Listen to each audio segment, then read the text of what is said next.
Thank you, everyone. Please find your seats. We made it. Congrats.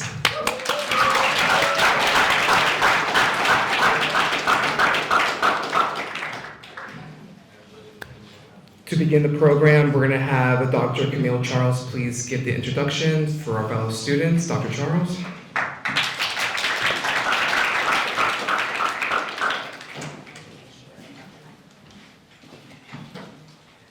So how's everybody doing? Good. Yeah? How did you enjoy the week? Anybody want to give me any, I only want roses. I really don't want any thorns, so, yes? It was a lot of fun. It was a lot of fun. Okay, that was deep. Thank you. Anything else? Yes? It was very insightful. Uh-huh. And which classes were you in? History of Africa and International Taxation. Okay. All right. Anybody else?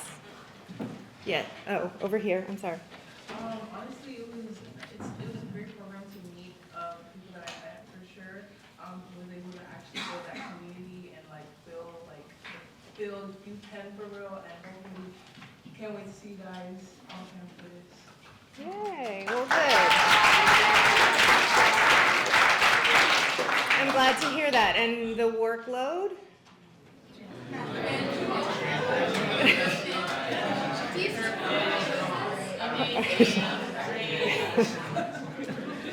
Somebody said only roses. So, yeah, you had your hand up? No? Okay.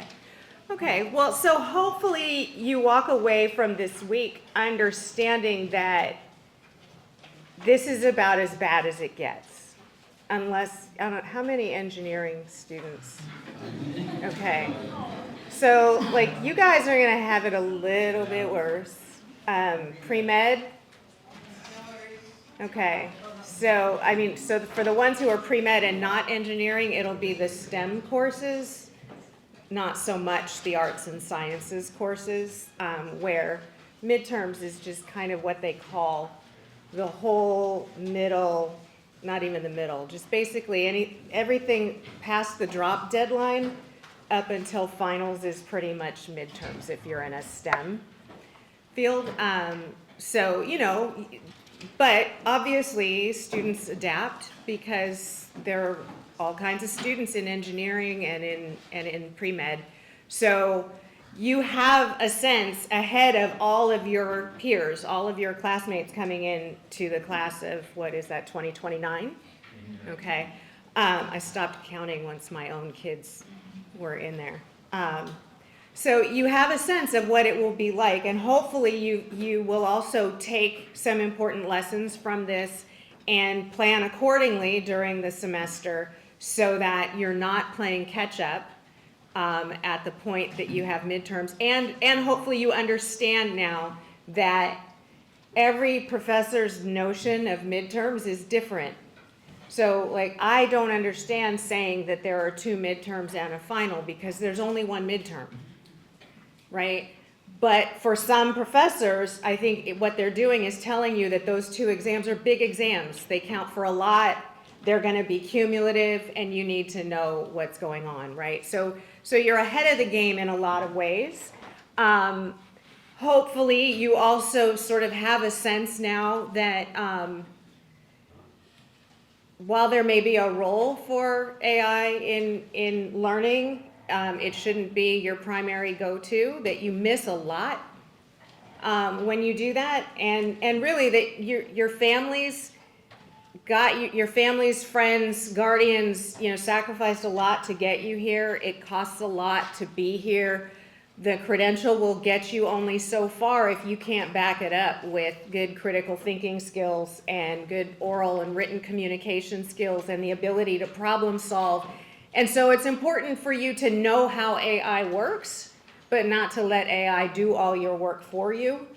And again, as I said last Saturday, there are ways for us to know. And it's not a good place to be. It can get you expelled. and minimally it can stay on your transcript forever, and that means that when you have to, when you get a job out of college, they want to see your transcript because they want to know that you graduated and it's on there. So it's really just not worth it.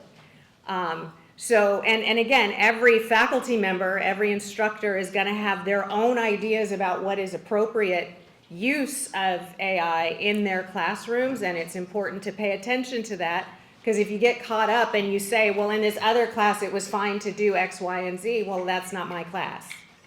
And I wrote it in the syllabus. And actually, also, please read your syllabi. This is one of these things, we spend a lot of time writing a syllabi, and really everything you need to know about the rules is in the syllabus. And we don't like getting emails that say, when is the next quiz? Because it's in the syllabus. And don't ask if reading is important, because if it wasn't important, we wouldn't assign it. Okay? And I know sometimes when you're thinking it in your head to ask, you're not thinking about how it sounds to the person receiving it, but it's kind of offensive to ask if did I miss anything important in class? Well, I was there and I was talking about things you need to know, right? So these are the kinds of things that we hope you have a head start on when you get here.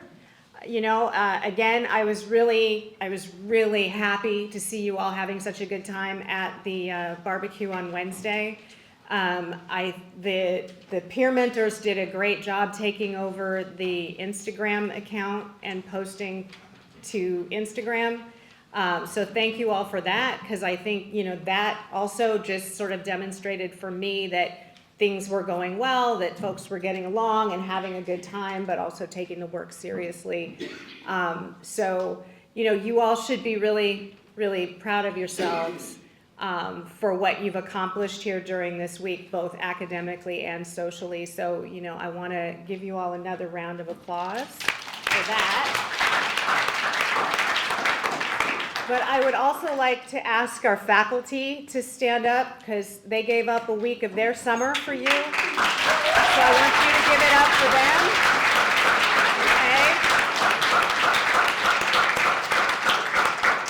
Okay? Look for their classes. They'll be happy to see you. I'm teaching actually social statistics out of sociology and Africana studies in both the fall and the spring. And I think I mentioned I teach a first-year seminar in the spring called the Social Organization of Black Communities. And that's also listed in both sociology and Africana studies. So hopefully I'll see a few of you there. And now we should get on with it so that you guys can celebrate in true Summer Institute form. And so I'm going to pass it off to our next speaker, and that is Yolanda Ingram, who is the Director of Law School Education Programs here at Penn, here in the law school.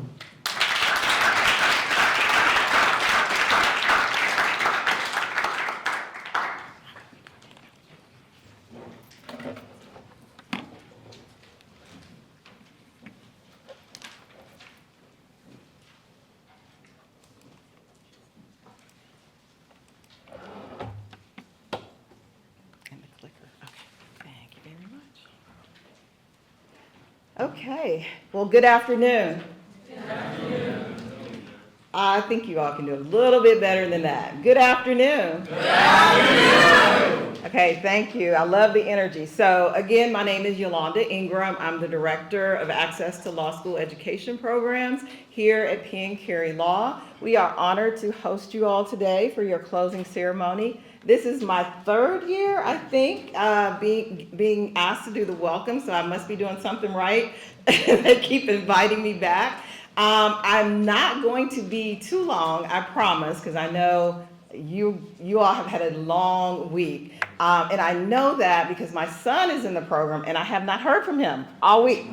I did get one text, and that was it. So I hope that meant he was being kept busy, studying really hard. That was it, I'm sure. So I'm going to take you through something that, and if it's too long, you need to blame Professor Jackson, because he put this on my mind during the parent info session, and it has been on my heart all week because as a lawyer, as someone who went to law school in the 90s, As someone who's first generation in my family to go to college and to law school, I've really worked hard my entire career to have the legal profession look a little bit more like this room, and a lot less like, I guess, what, the president's cabinet looks like right now. So, okay, so I'm gonna stay behind the podium. Former law professor, so I like to walk and talk, but I gotta keep it together. So this will be quick, hopefully. If I get call and response, because the longer you wait to respond, the longer we're gonna be here. And I actually have some prizes, like little giveaways. They're not that, don't get too excited. It's not like a gift card. So let me make sure I put my timer on, because I can talk, and my son knows it, and I told him I wouldn't embarrass him too much. Has anyone ever heard this quote before? The first thing we do, let's kill all the lawyers. At least one person has heard this quote. Do you know who? Shakespeare, right. It is a famous quote. So, look, giving out prizes already. Thank you.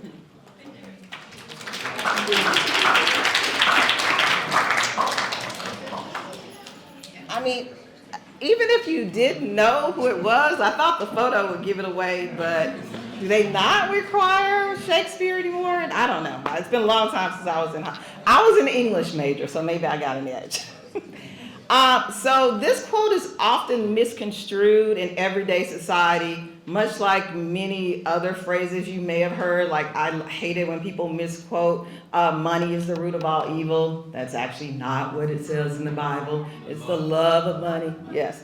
So Shakespeare, actually, this was a part of a play, and it's taken completely out of context. And what it actually meant was, if we're going to have chaos and disorder and no structure and no rule of law, we must first kill all the lawyers. So they were trying to be rebels, and that's where this quote comes from. So sit with that for a minute. We're going to go through this pretty quick.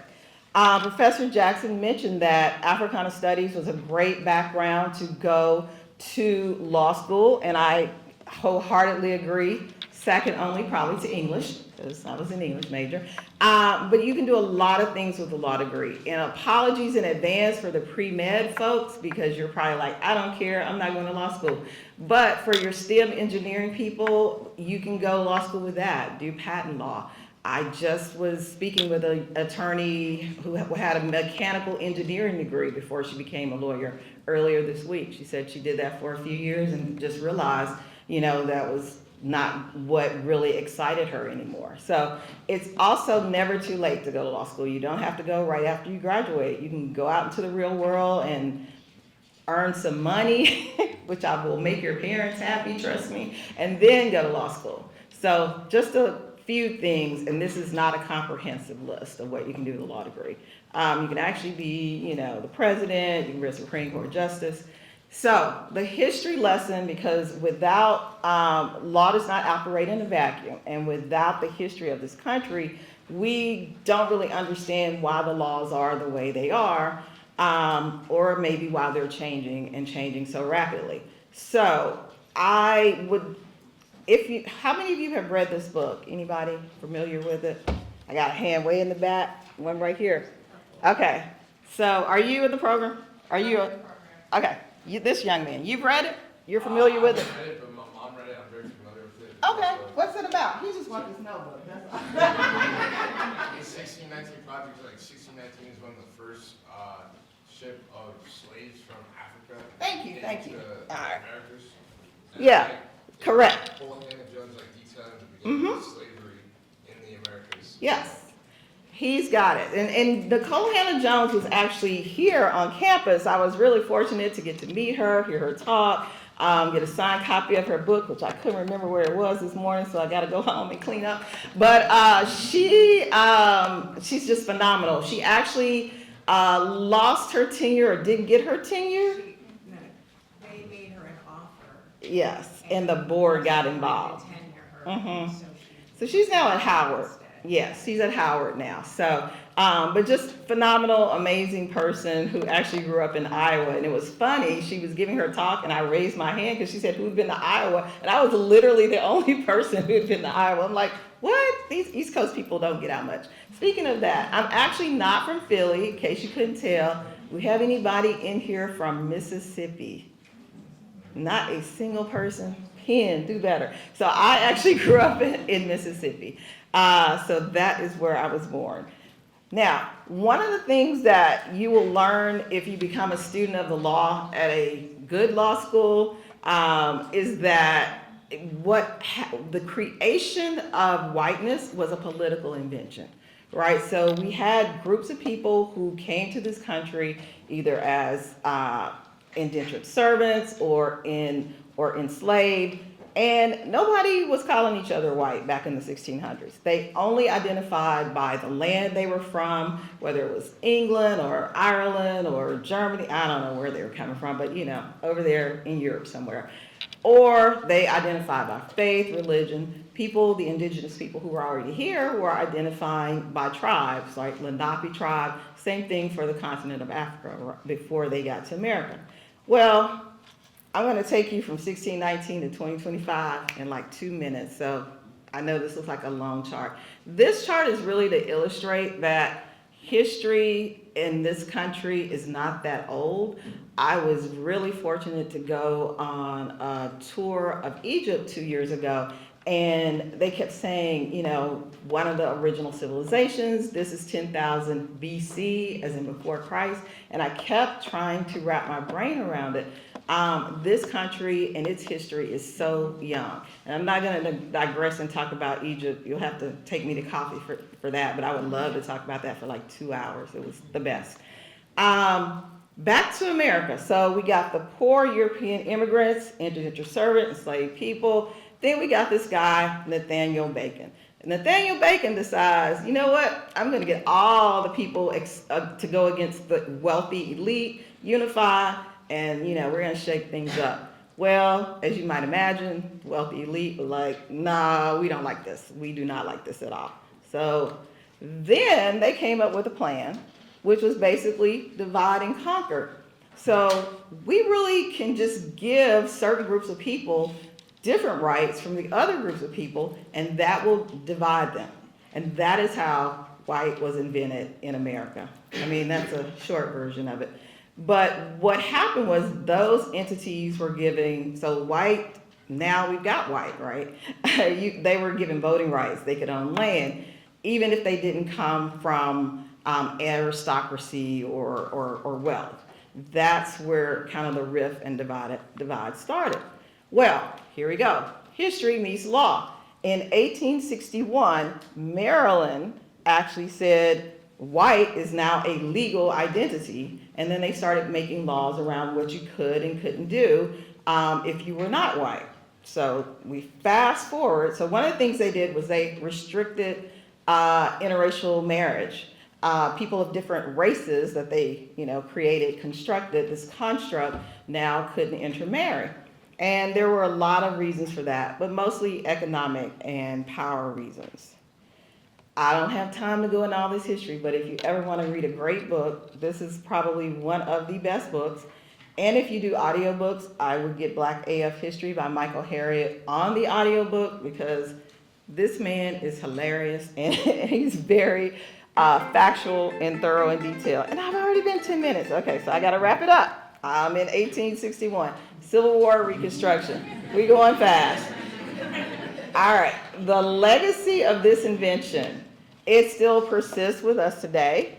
It shows up in our laws, economics, education, all of our systems, housing, everything. Now, you're thinking, Miss Ingram, you just told me law is this horrible thing. It caused people to be enslaved. It invented these constructs. Why in the world would I possibly ever want to be a lawyer or even consider going to law school? So here's the thing. The law is actually neutral. It's really just a tool. And it's all dependent upon the people who are employing the laws, who are deciding the laws, who are creating the laws. You can use it to protect people, or you can use it to harm people. Fast forward, this is all we moving up. We in the 19s now. I got to 1910. So Bass Reeves, has anybody ever heard of him? I got somebody in the back, a young lady. I'm shocked. What's his claim to fame? What did he do? Wasn't he one of the first black sheriffs in the United States? Yep, and specifically, he was the first black sheriff west of the Mississippi. So, all right, don't make me walk down there, but you can come grab this whenever you want. I mean, walk back up there. Heels, sorry. So I don't know if he actually said this quote, but it was in a movie about him, and I like Westerns, so I'm a little weird that way. But I love this quote that said, "The same law that put me in chains is the same law that freed me." And the movie's there, Hell on the Border. If you like Westerns, feel free to watch it. It's a good one. They actually made a series about him too, which I haven't seen. All right, we're getting there. Now, Civil War happened.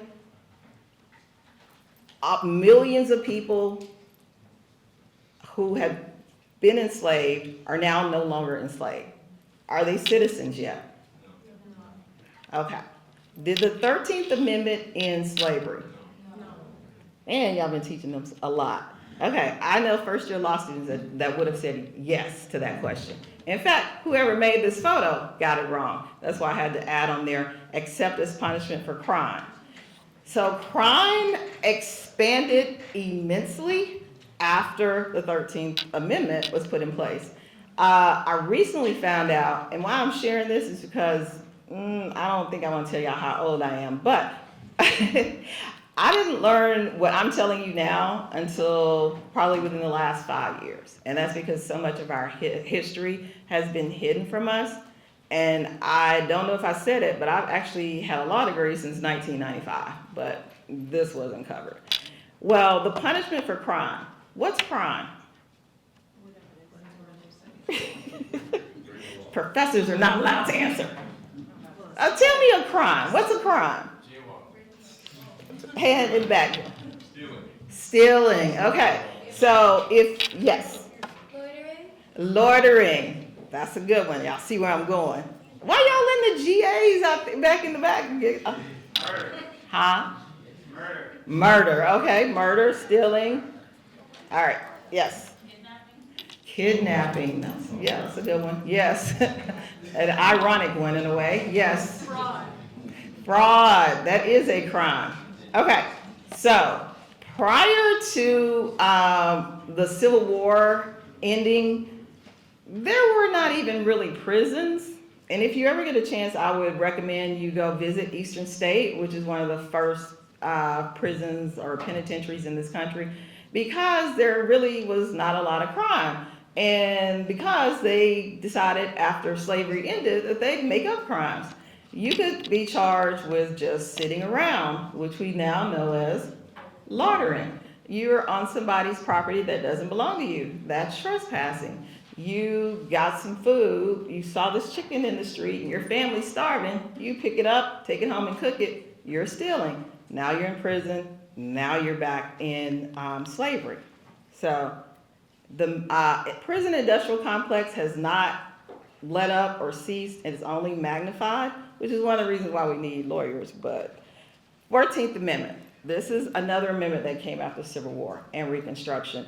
This one is a little hot button topic right now. I don't know if y'all have heard what's been going on in the news with birthright citizenship. So when they're talking about that, that's the 14th Amendment.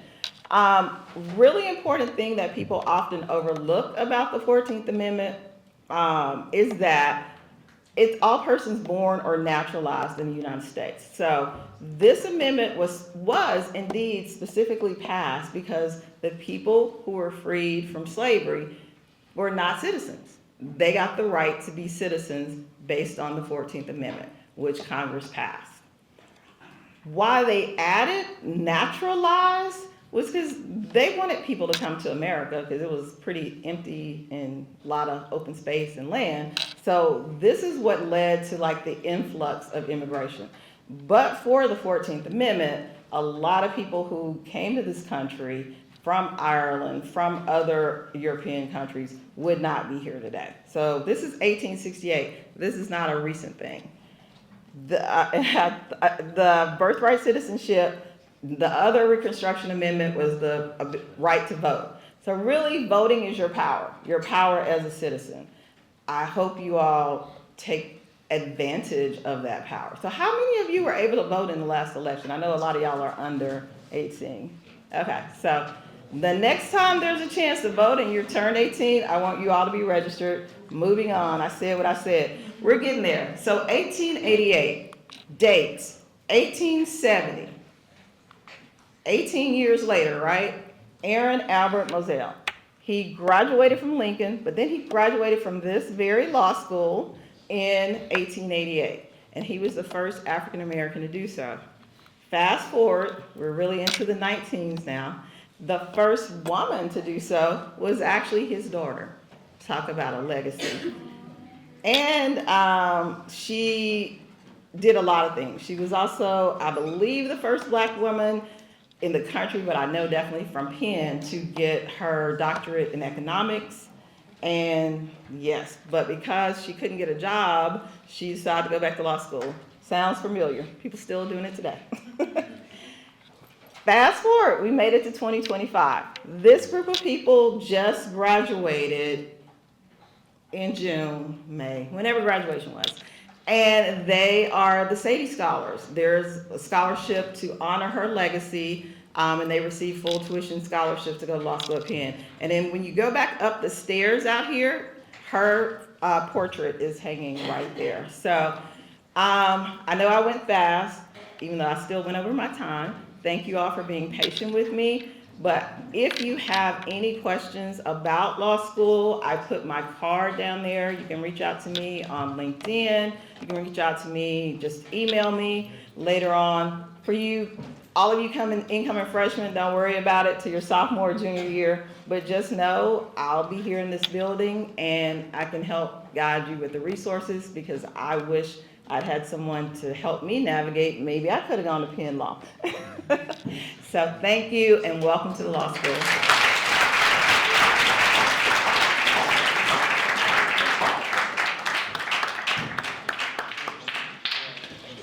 Thank you so much, Ms. Ingram. We're going to move on to our next speaker, Dr. Kelly Harris. He is senior staff at the Center of the Africana Studies Institute.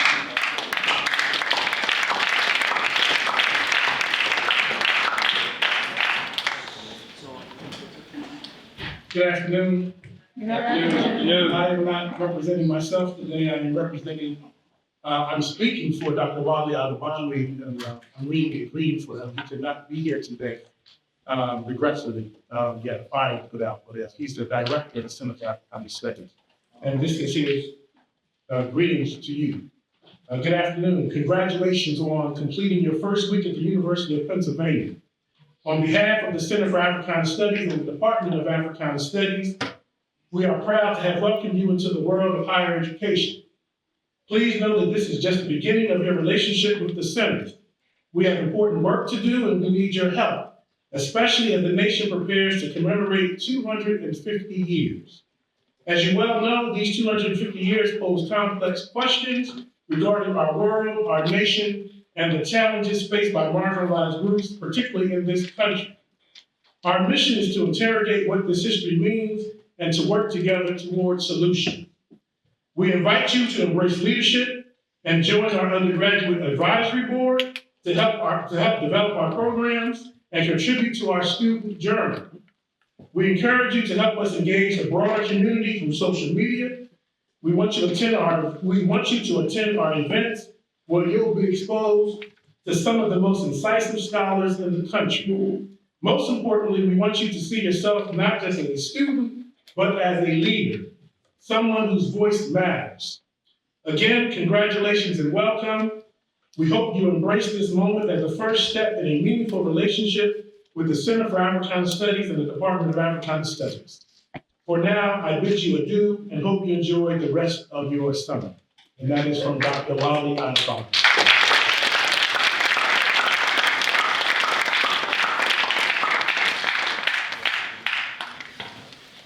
Thank you so much, Dr. Kelly. Our next speaker is Mr. Nakia Rimmer.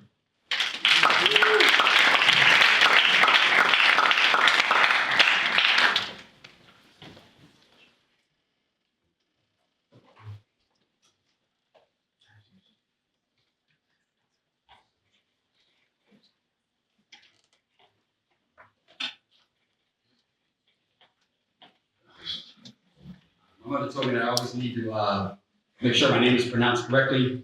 And so, sorry about this, but it's Nakia. My first name is Nakia. It's Native American. My grandfather was a purebred Cherokee. I'm from Cleveland, Ohio, and it's not about me. I'm just here to speak to you about math. As Dr. Charles said, the center has a burden for math becoming a barrier for you, and we don't want to have you end up changing your major based on you not being able to pass a math class. And so I teach math here. I went to grad school here in the mid to late 90s, and I've came back full time around the mid 2000s. So about 20 years now I've been teaching math here. And it's not about taking my class, it's not about me. You have me as a resource. With the help of the center, you have me on a weekly basis. You have access to me. I have a burden in my heart for you, and so I'm gonna make sure that first off that you're in the right class. I'm gonna tell you a little bit about math at Penn, and then I'll be out of your way. My daughter is the same age as you, so I got an affinity for this class, just like Dr. Wright. The math department has kept some things that happened from the pandemic, either good or bad. You know, we just got to take it as what it is. There's no textbook anymore. We don't have a textbook. You're not allowed to use a calculator. You watch videos instead of textbooks. And in place of a calculator, for some classes at least, we allow you to bring a cheat sheet, a sheet of notes into the examination. We don't have midterms no longer. We decided to take that 25% for a midterm or whatever it might be and chop it up into pieces. We give you a quiz every single Friday. Well, not every Friday, but mostly every Friday, which becomes a bit of a hassle, and it's a bit much, I agree. It's a bit much to organize on our end, but anyway, so it's low stakes. You get to replace the lowest in a cycle, so there's a chance to have a bad day and recover from it. But anyway, I want to make sure that you know exactly what the classes are, and I want to just help you through this journey. I want to make sure you're in the right class. I'm going to give you a little bit about what each class has, and then get some motivational information at the end. So first up, there's different tracks here at Penn. We've created 2 major tracks. The STEM track, it starts with Math 1300.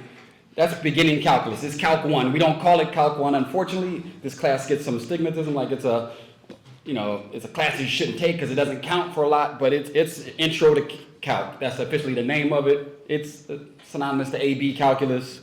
After that, most students go on to take Math 1400, and you've already heard, you maybe seen it in the Reddit or somewhere, you see how bad people feel about this course. So I'm here to help you through this. This class should not be a barrier. This is the weeding out class that it shouldn't be.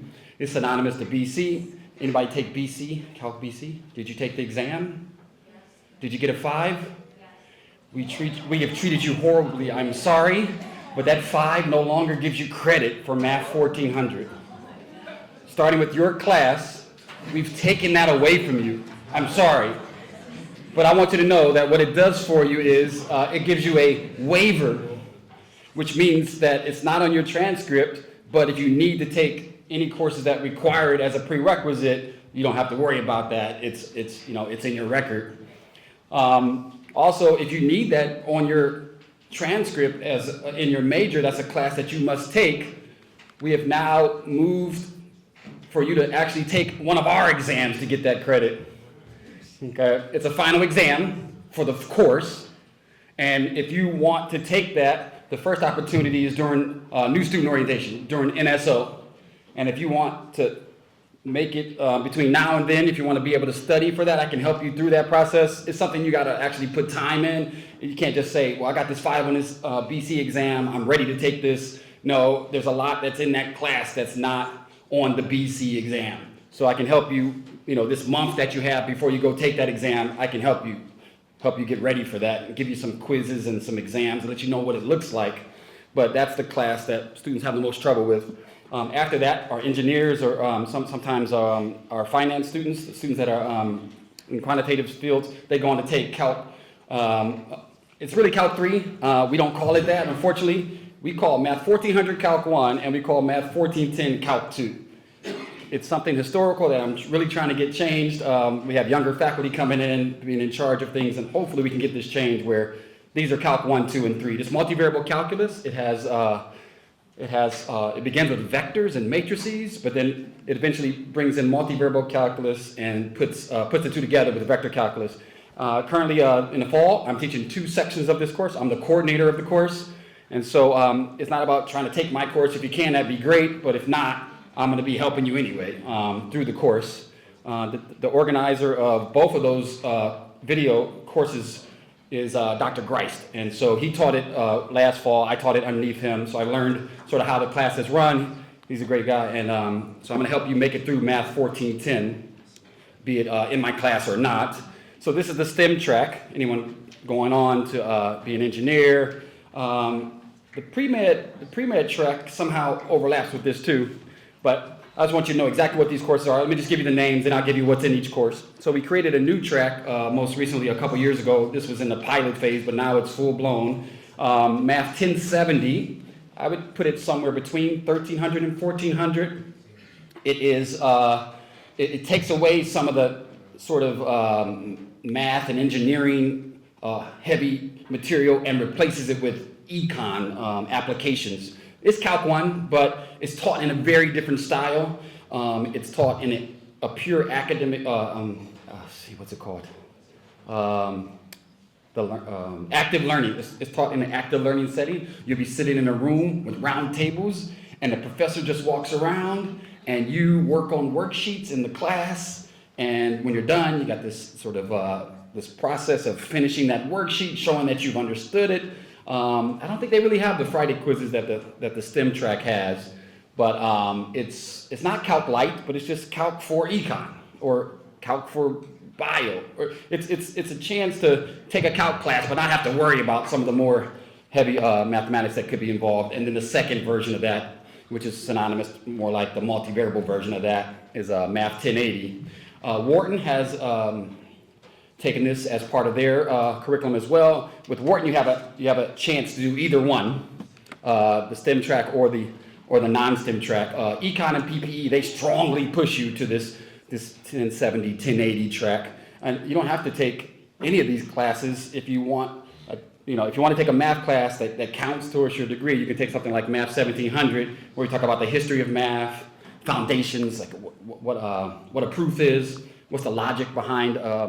Some of my students actually, then when I taught this class, they liked the logic so much they ended up going to law school and doing well on the LSAT based off of some of the things that we taught in that class. But it does satisfy one of your gen ed requirements. So real quick, here's a quick topic list for at least the top 5 classes here.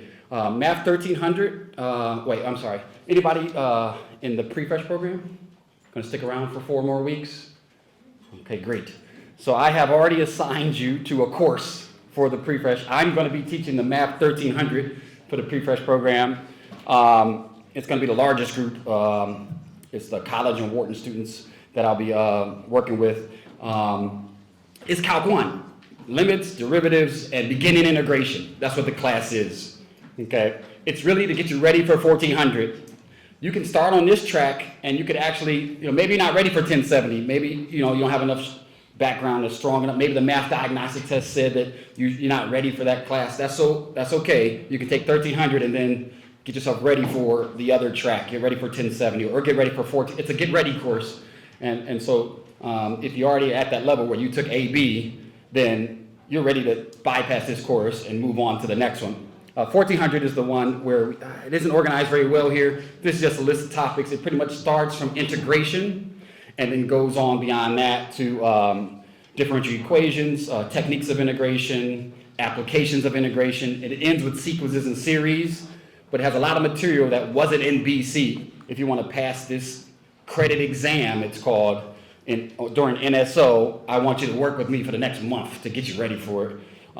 It's credit. You pass the credit exam, you get actual credit for the course on your transcript as if it was AP credit. Math 1410, the class that I'm teaching this semester, this fall semester, it picks up, basically it's like Calc 1 with an extra variable or 2. So you do the limits, derivatives, and integrals, but it has some linear algebra in it. It has some matrices, and at the end we put the two together with vector calculus. That's what the end of the class has. The 1070 and 1080 tracks they focus more on making sure you understand how to use the math applied to econ, and they don't focus so much on the nitty-gritty details of how you're going to integrate a certain function. It's more about maybe approximating that. How can you understand sort of about what the answer is? And so these are quickly the topics there. It works on being able to explain the math too, the verbal skills and problem-solving skills. And then there's the Math 1080, who is the multivariable version of that. So I'm sure you've heard lots of things about these courses.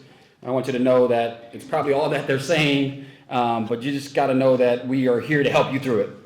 You're not alone. We want you to use your resources. We want you to be able to work with each other, work with us. So the center has already set up for us weekly, an hour and a half for me to be available. I'm actually at the center in the seminar room for an hour and a half, just waiting for students to come in and ask me questions. My man in the back, George, I was all about that. And so I helped him through 1400. He was struggling. He came to me in a really bad way in Math 1400. I'm being real. I'm sorry. But he made it through. And it's because of the center providing the resource and me being available. And it was a burden. It was tough. But you put in the time, and there was somebody there to help him through it. And you have the same access to that. Okay? I want to leave you with this. This is a good use of AI. I'm going to leave you with this picture. Okay. ChatGPT made this. The one that's on the internet didn't have a person of color, and it didn't really look good. I didn't really like it. So I put a description into ChatGPT and came up with this. So sometimes you'll find yourself in a hole. Penn Math will do that to you. All of a sudden, you are deep in a hole, and you got to dig yourself out of it. But you got a way to get yourself out of it. You're standing on top of ladders. Okay, the center is a resource. Everyone in this room that helped you through this program is a resource. I'm a resource. I can introduce you to other resources in the math department. There are people that are in your army ready to help you make it through this. But what you got to start is organizing it. Once you organize and realize, wait, I'm standing on top of my way to get out. I have my resources. I just got to use them. Okay, so please, I'm a resource, and there's many others. You have a whole army of people behind you. You have decades of people who went through the program before you. They're rooting for you, and I'm one of them. Okay, I didn't go through the program, but I'm here rooting for you, and I'm gonna help you through this. And I'd like to thank the center for giving me this little bit of time to talk to you. I'm gonna end it here. I wish you all the best. I look forward to meeting you. If you have a question about classes, I'll stick around to the end. Usually I take off, but I'm gonna stick around to the end this time. And thank you very much for having me.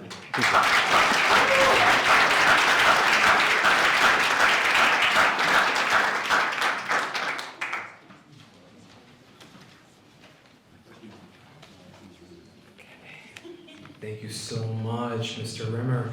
Now we're going to move on to our next section where, first of all, let's give another round of applause to our amazing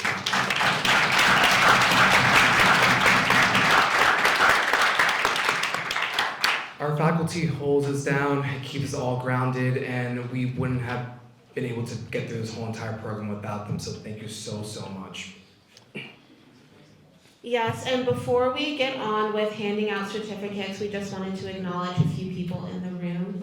First and foremost, we'd like to acknowledge all of our professors who worked here during the Summer Institute, and we have thank you cards for them.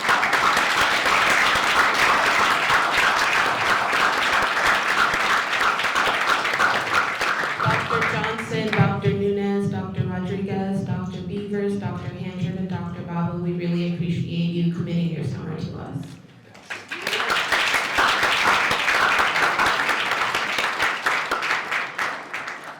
Second, we'd like to acknowledge all of the faculty and staff in the Center for Africana Studies for all you've done for us.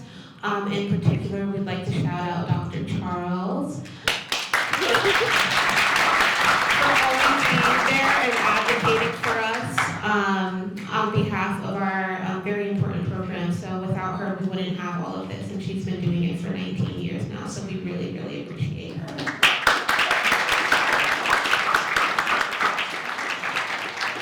We'd also like to shout out Tyrone. Tyrone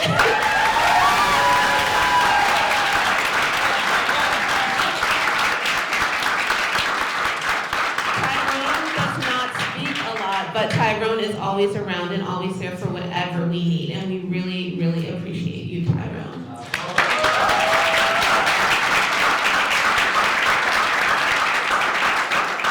We'd also like to acknowledge Miss Audra. She's not in the room, but Miss Audra keeps everything running, and she's always running around like crazy, so we really appreciate her.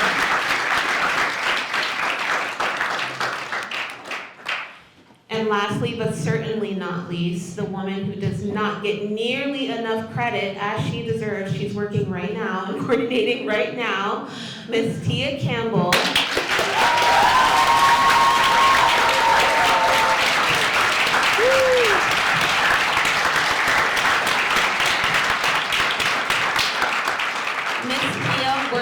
Night and day for this program, and she has had a conversation with every single person in this room. We wouldn't have been able to do this without you, Miss Tia, and I'm getting emotional because you really are what this program stands for, so thank you.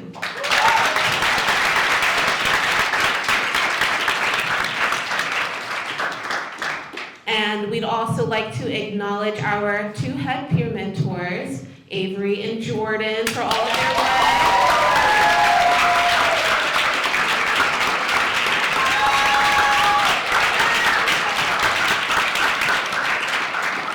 And all of our other peer mentors who have been eating dinner with you, who have been doing our unfiltered.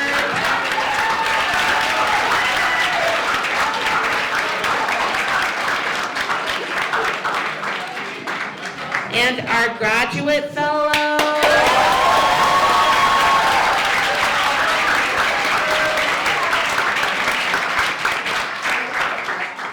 To every single person who makes this program work, we thank you, and we're so happy that we've gotten a chance to spend the week with you.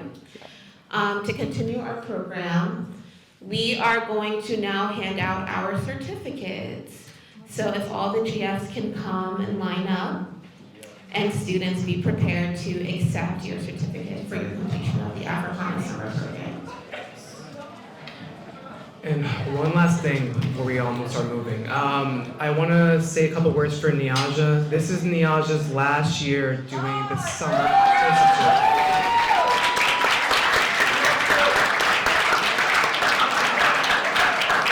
She's the best partner in crime that I have had throughout this whole entire institute, and I would not be able to do this without her. And Niaja is a PhD candidate in the Center of Africana Center of Africana Studies and Department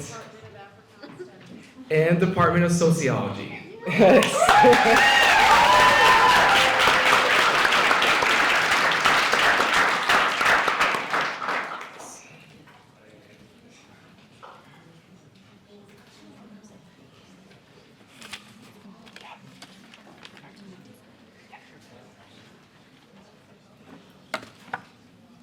Hello, everyone.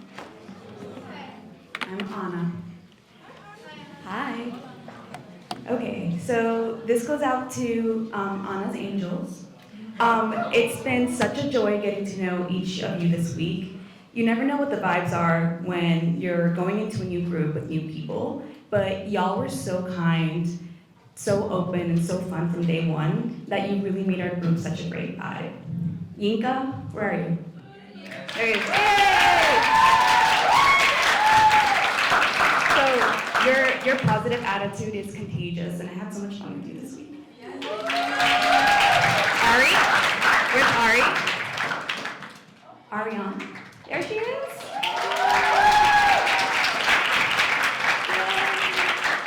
Girl, your sense of style is unmatched. Rayana? Yay!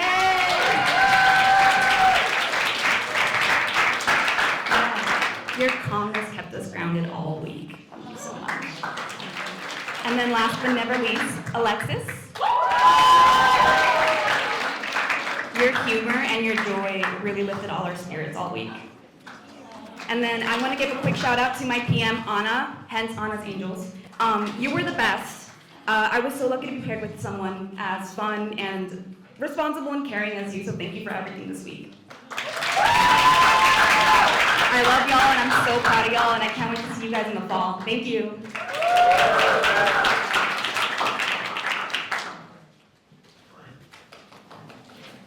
Hi, I'm Frank. Since I only have two mentees, I wrote specifically for them, and I bought a book for each of you that I think you'll benefit.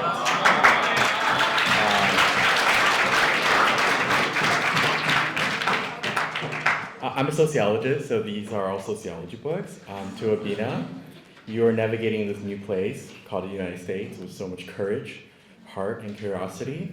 I have this book called Dating a Relationship on American Campus. It's one of the first exploration about romance culture on US campuses. It's a great read. It's a ethnography. I'm an ethnographer. Hope you'll be an ethnographer one day. I'm right here with you this year whenever you need a sounding board, a guide, or just someone to talk to. Congratulations, Abina.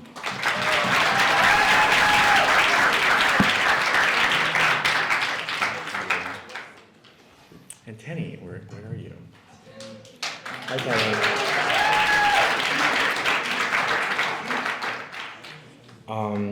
This book is After Civil Rights, Racial Realism in New American Workplace, since you'll be at the Wharton School. I just want to say you're so brilliant, and it's only matched with your clarity of thought and purpose.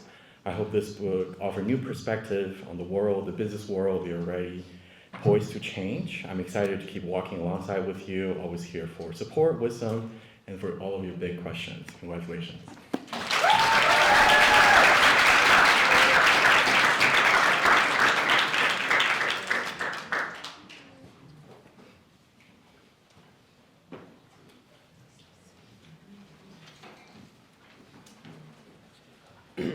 Hey everyone, I'm Cal. For the sake of time, because I know that we all have big plans in the city tonight, I'm going to be real quick, sweet and concise. I'm going to ask all of my peer mentors to come on down, please.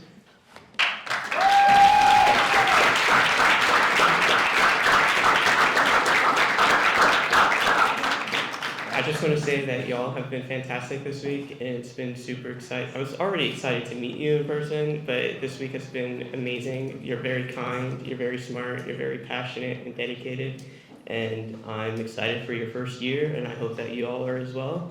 And if you need anything, I'll always be here.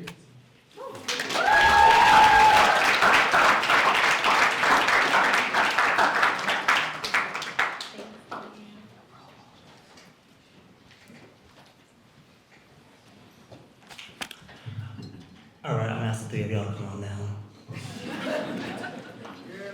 Let's go.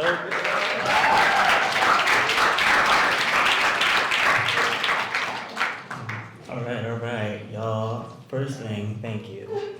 Because y'all three gave me no problems all week.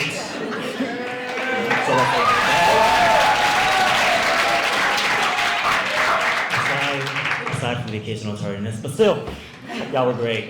Y'all are all really hardworking, y'all are brilliant, y'all are some of the nicest people I've ever met, and y'all are gonna do great things at Penn for the next 4 years. I will also be with you for the next 4 years, because I also have more school to do, so you will see me around. So yeah, I wanna give you all these certificates, and once again, don't be strangers, you know what, y'all know where I live. Like, it's enough. Right, that is all.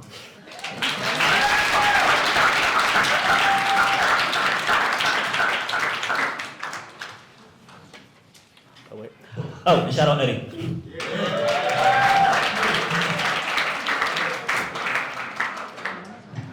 Thank you for all of your hard work this week. And for walking the mentees to lunch and dinner and etc.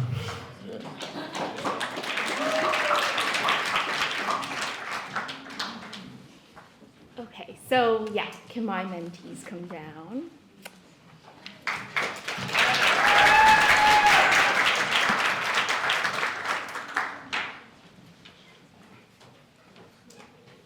Okay, so Devin, Ola, Leah, and Joy, I just want to say how proud I am of each of you. Watching you each come out of your shells and grow, challenge yourselves, and support one another in just one short week has been a real privilege.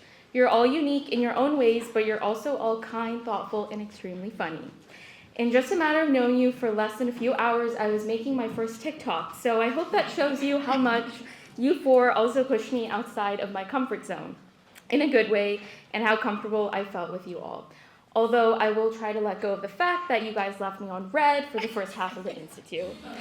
I'm so grateful I got to meet each one of you this week and form bonds that I hope will continue to grow throughout this next year and beyond. Thanks for being such amazing mentees.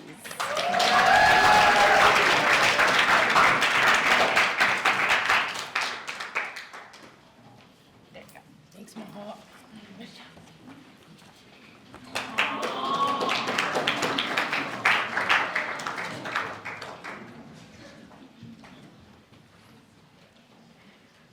Can my mentees and my PM come down, please?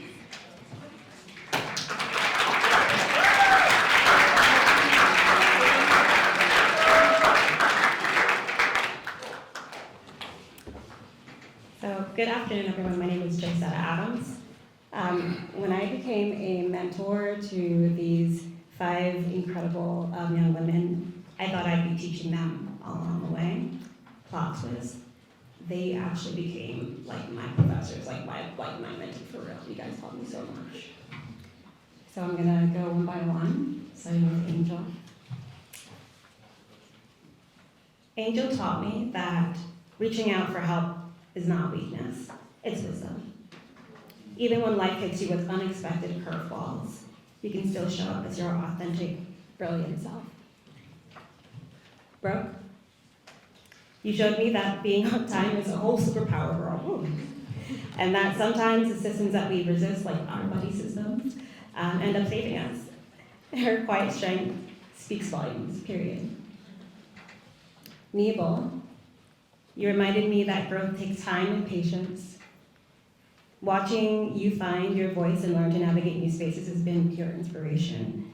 And let's be real, she taught me that the most quiet ones are the ones we need to look out for. And they have the most creative explanations for real. Good job. Onyx, girl, that whiteboard run during Manhunt had us rolling. I don't know if any of you guys saw that. That was so funny. But seriously, you taught me that finding your voice while building something really meaningful for your community is like the ultimate power move, and I'm so proud of you. It's so dope. If you guys don't know what I'm talking about, talk to Onyx. Like, she's doing some real stuff for down in Florida. And Reagan, last but not least, your bold personality and fierce determination showed me what authentic leadership could look like. You taught me that when you stay authentic to who you are, especially when others try to dim your light, you don't just survive. You find your people and you build your tribe. Ladies, y'all didn't just survive this week, you thrived. You taught me that mentorship is a two-way street, that resilience comes in many forms, and that the future of Africana Studies is in extraordinary hands, assuming that you guys take classes, please do. So I will officially tell you guys all, the Baton Rouge Club, congrats. You are leaving this training, this summer institute, as leaders, and I don't think the world is ready for what you're all going to bring, so congrats.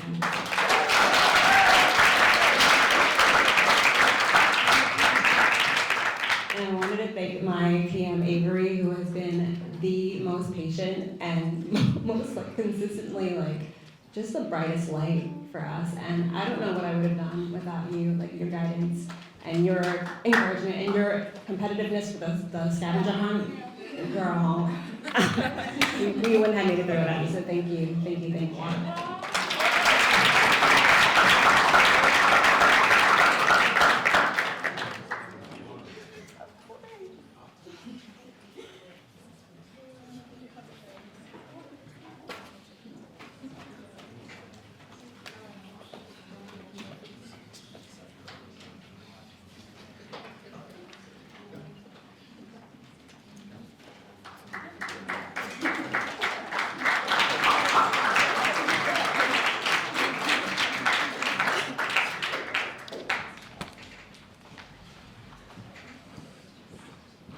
Hello. Good afternoon, everyone. I'd like to invite all my mentees and the PM.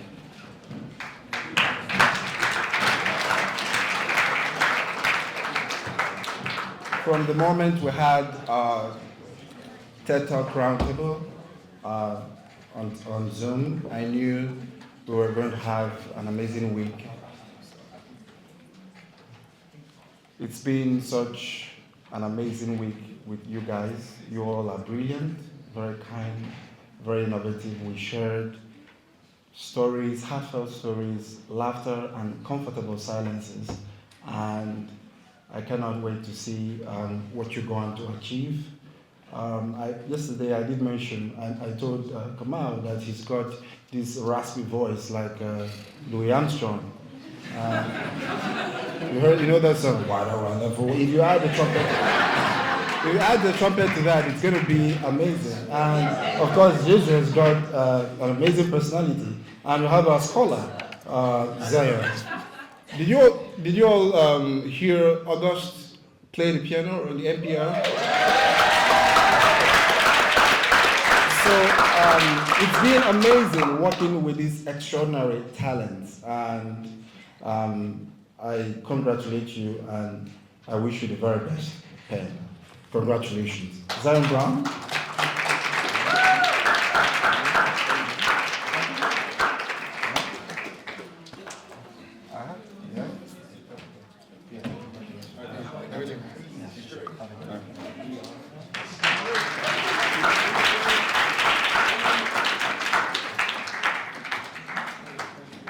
Hello everyone, my name is Camille.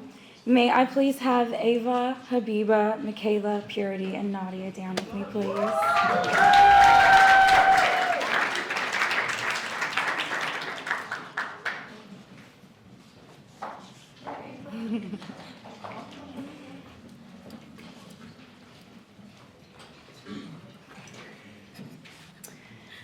I've had the most incredible time getting to know y'all over the course of this week. Y'all are incredibly intelligent, capable, kind, and funny young women. And what I've noticed most is how much y'all care for one another and the many ways in which y'all are already cultivating community here at Penn. My biggest piece of advice as you move forward is to have grace and patience with yourselves and grace and patience for others, while also retaining the intrinsic and irremovable worth with which y'all all arrived here. I'm so proud of y'all, and I can't wait for this next year together. And Nadia, thank you for being so incredible. Thank you.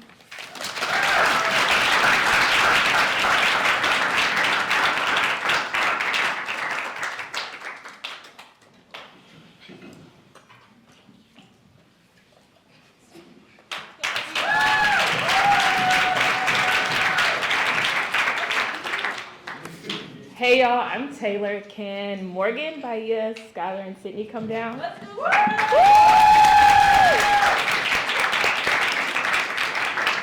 I'll start talking while they come down so it's a little less awkward. But Bahia, Skylar, and Sydney, Morgan and I are so thankful to have been put together with a group of compassionate, intelligent, and actually really funny young women. I think it was an ambitious week for all of us, and I think you all really felt like you needed me and Morgan, but we really needed you all.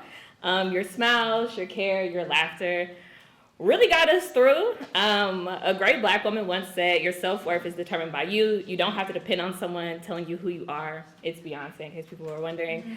As you come into Penn, and take your place, don't be afraid to actually take up the space. You're young women who are unfinished and imperfect, but precious and mighty. Penn will be a place for you to plant new seeds, and we want to be the part of the community that nourishes your growth. We really look forward to seeing you bloom. Yes.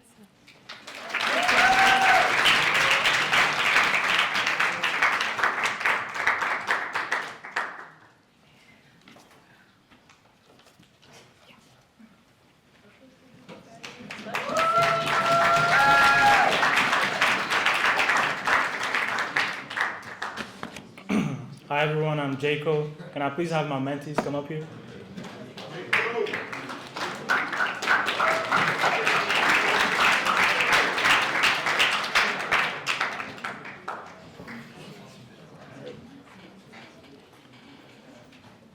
So to my mentees, I want to say that it was a pleasure getting to know you guys. You guys are a group of very smart, funny, and caring individuals. And I look forward to seeing all the success that you guys will have in the next 4 years. And remember that I will always be in your corner here at Penn. If you're ever in the town building, please come to the basement to say hi, because you will be missed. And so I want to say, Jaden, thank you for always putting the team above yourself. I want to thank Esteban for always showing up when it really matters. I want to thank Kel for always keeping me on my toes. And I want to thank John for always reminding me to stay nonchalant. And I want to thank our PM, Jeremiah, for being the heart of our group.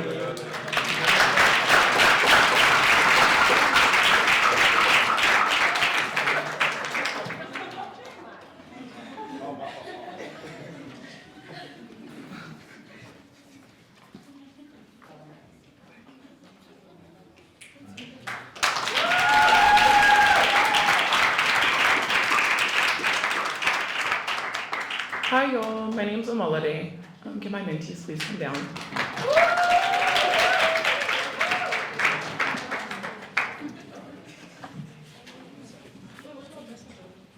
Oh, and Jessica too, my great PM. Let's go, my liver.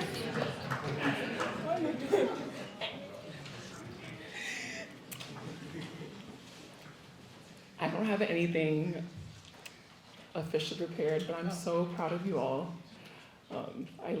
I'm gonna cry. I'm so proud of you all. I had a great week. It was amazing seeing you form relationships with one another and also getting to know you all individually. Seeing how you've come out of your shell, challenged yourselves to try new things and to have hard conversations and to also challenge yourself in the classroom. I'm just excited for next year, and I know you all know I'm only a call away because Sumpto calls me probably 4 times a day. So please make sure if you guys need anything that you call me, you text me.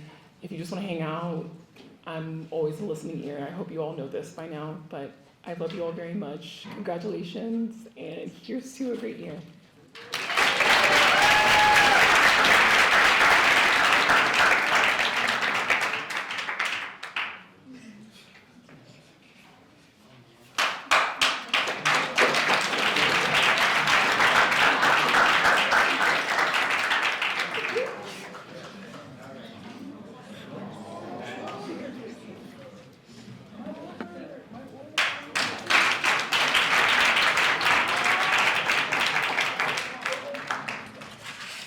My name is Adam. Camille Z.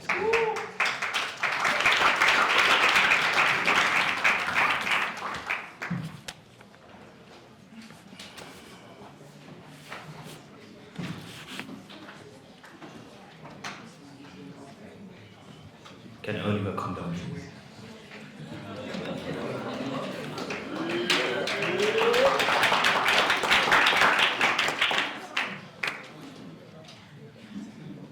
I had a speech prepared, but in keeping with the spirit of spontaneity, I'll just ditch it and just bear in mind.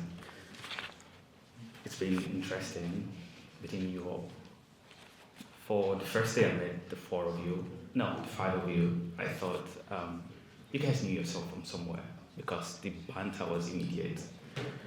And therefore, I had nothing much to do basically. And I'm happy to be kind of lazy, but I enjoy working with you. And Oliver was like a mini GF. You ran the group. And thank you, Oliver, and thank you all. And yeah, that's all.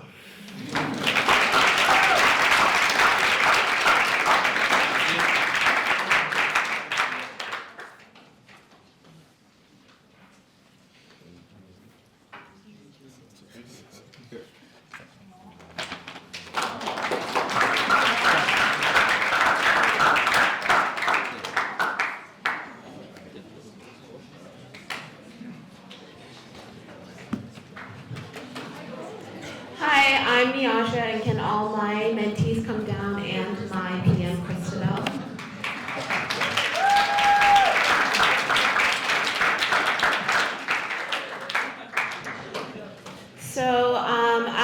many of you may know, this is my 5th year doing the Summer Institute, and it is my final year. And as I reflect on what this group has done in my final year, I'm just filled with gratitude. So I'd like to just thank you all. Thank you for choosing to come to the Africana Summer Institute so that we could meet each other. Thank you for responding to my texts and emails so I didn't feel like I was talking to a wall. Thank you for being so inclusive and supportive and making every person here feel like they're part of a bigger community and being seen. And thank you most of all for sharing your hearts with me. I think you are all beautiful, kind, spirited women, and I cannot wait to be just one part of your Penn journey.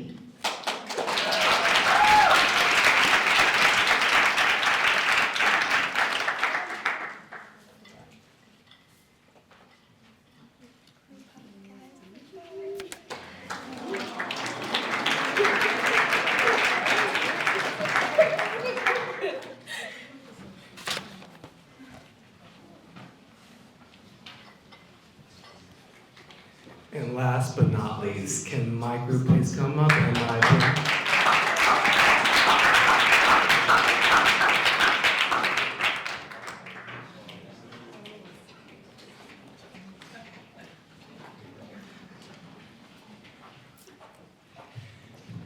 So every year I have the opportunity to address my group, and I tell them all to please think of a group name that we can call ourselves. My first cohort was Penn's Finest, my second cohort, Mentees, was Penn Uprising, and this year we are Penn Ascend.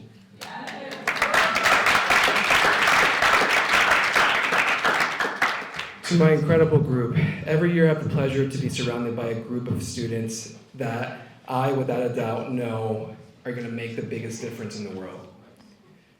Jalen, Braylon, Devin, and Miguel, you held it down and you were locked in from the start. Thank you for your patience while I was dealing with ongoing logistics and maneuvering the Summer Institute. You made me so proud in witnessing such high levels of maturity and roundedness. These next 4 years are going to change you for the better. And I want you to know that every mistake that you encounter will make you more humble, and it's better than any achievement that will transpire in arrogance. To my PM Jordan, you held it down as well too. You had a managerial role just like I did, and you and all the PMs killed it. Thank you so much for that. You led your team with grace and transparency, and you were never afraid to show people who you really are. I will repeat this journey with you 1,000,000 times all over again.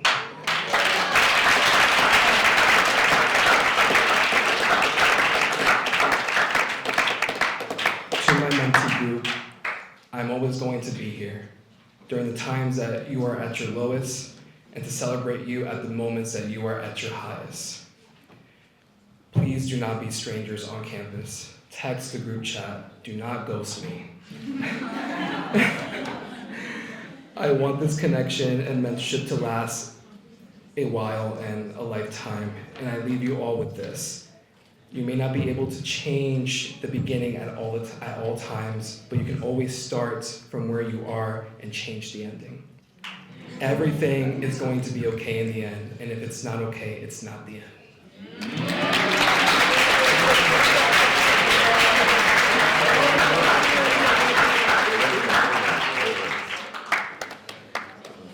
Thank you guys, thank you.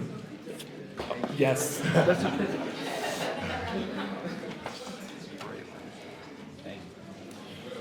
And now we have the moment we've all been waiting for. Can we have Avery and Jordan to announce the scavenger hunt winner?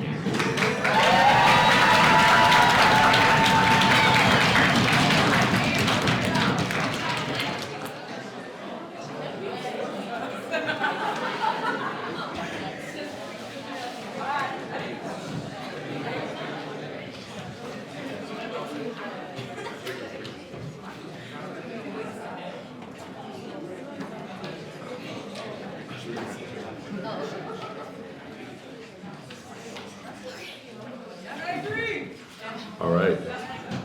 Let's get a drum roll for the winner.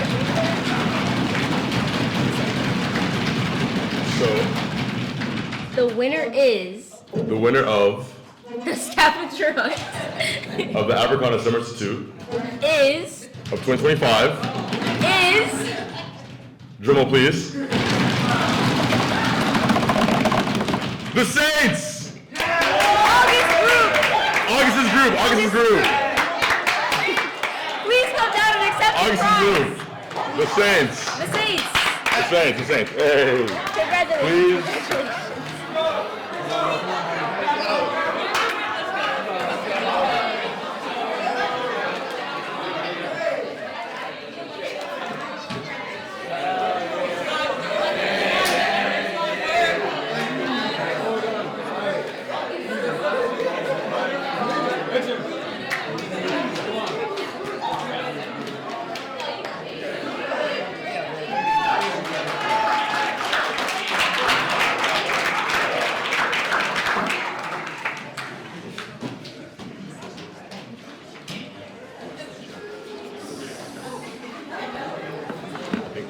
Tyrone.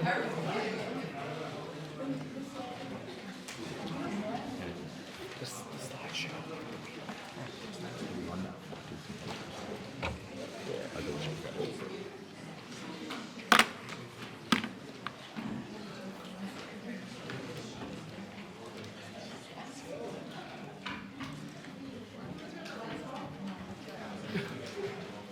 She's the director.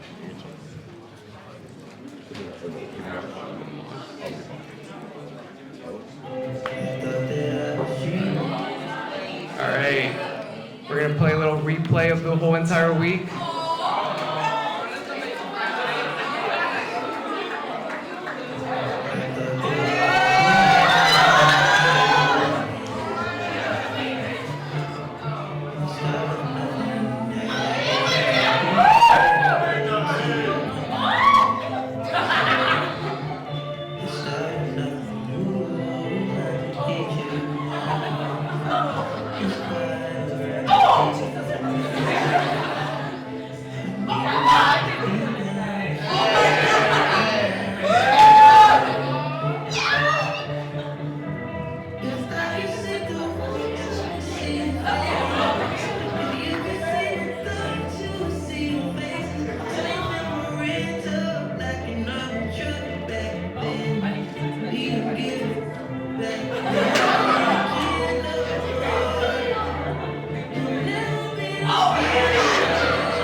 So with that, we truly hope that you had the best week. We know that we really enjoyed our time with you.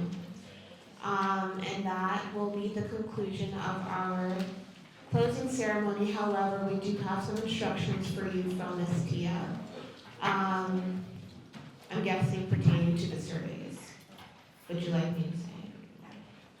Okay.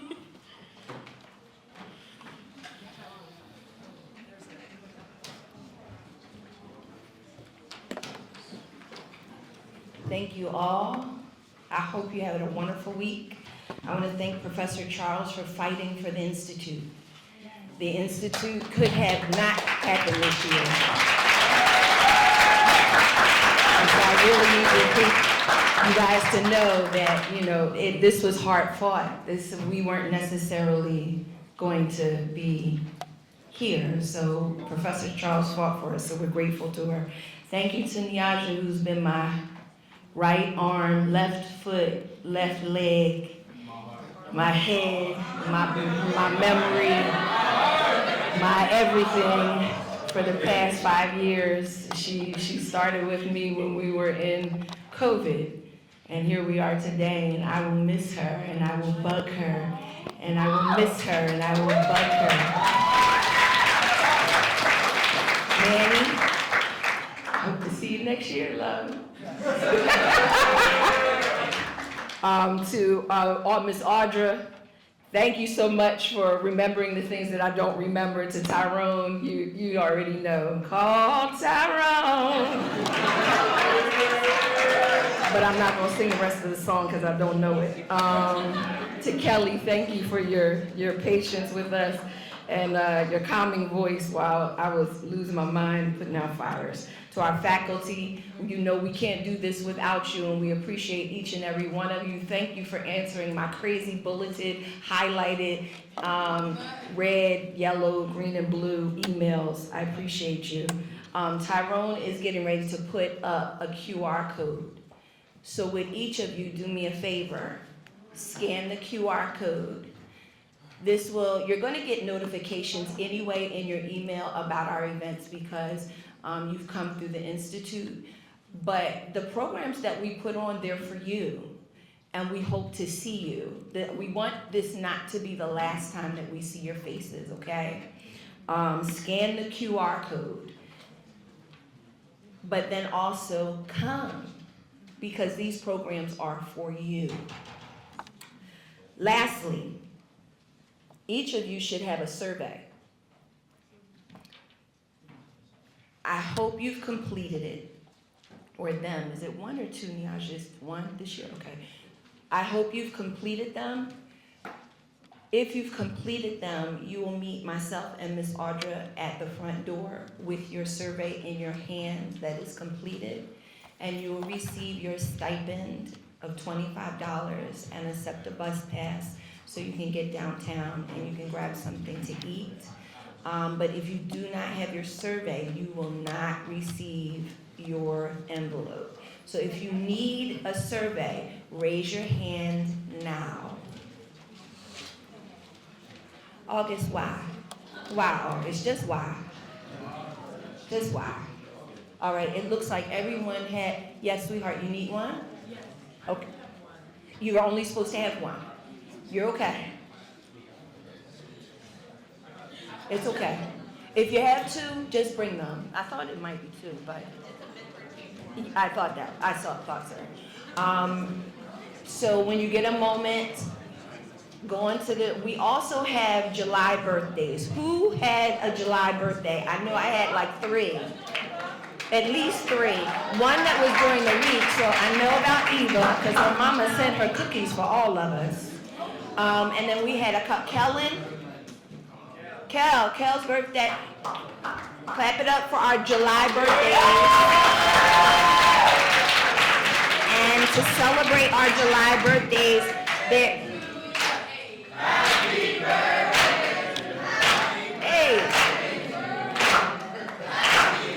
To celebrate our July birthdays, there's cake in the lobby. Take it with you. We don't want to eat it, okay? So please, everybody, make sure you take a piece of cake with you. Thank you again. Enjoy the evening. Be safe. Be safe getting home tomorrow. And I'll see you in the fall.